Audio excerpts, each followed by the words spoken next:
Once upon a not-so-distant time, the world was split in two. One side waved the red flag of communism, the other, the stars and stripes of capitalism, and between them, tension thick enough to choke on. They called it the Cold War, a war without bullets, or so the story goes. But that story, it's only half true. Because while Americans and Soviets never fired directly at each other, the world around them burned. In Korea, jungles turned to ash. In Vietnam, entire generations vanished. In Afghanistan, young soldiers fought and died for causes decided continents away. The Cold War wasn't cold at all. It just outsourced its heat. People like to say it was a fight between two nations, two superpowers, two ideologies. But really, it was a global stage.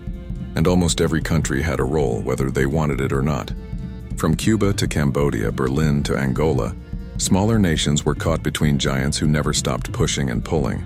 Even in the West, not everyone cheered for the fight. In American streets, students marched against war. Writers questioned propaganda.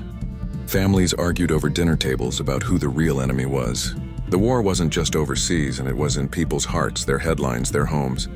And while history often paints the Soviet Union as the villain, the truth is murkier.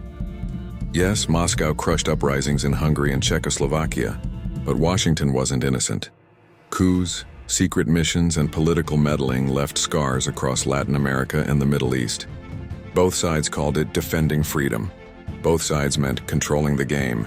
When the Berlin Wall finally cracked in 1989, the world cheered. It felt like peace, like history was finally catching its breath. But the Cold War didn't end overnight. For 2 more uneasy years, the Soviet Union unraveled piece by piece until 1991, when it all fell apart. Not with an explosion, but a quiet collapse. And maybe that's the real lesson. The Cold War wasn't just about nukes and nations, and it was about fear, pride, and belief. A war fought in minds as much as in missiles. A story of power, paranoia, and people who lived every day wondering what tomorrow might bring. History called it cold. But for the millions who lived through it, it was anything but.